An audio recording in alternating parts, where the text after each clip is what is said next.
బొట్టు పెట్టి పూజ చేసి గడ్డి మేపి పాలు తాగి వయసు ముదిరి వట్టిపోతే గోవు తల్లే కోత కోత.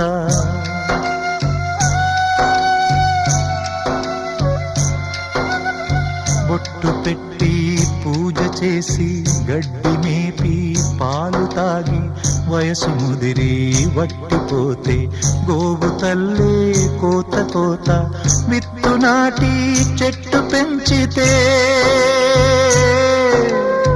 చెట్టు పెరిగి పళ్ళు పంచితే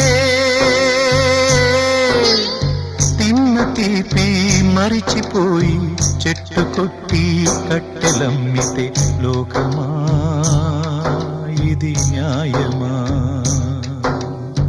లోకమా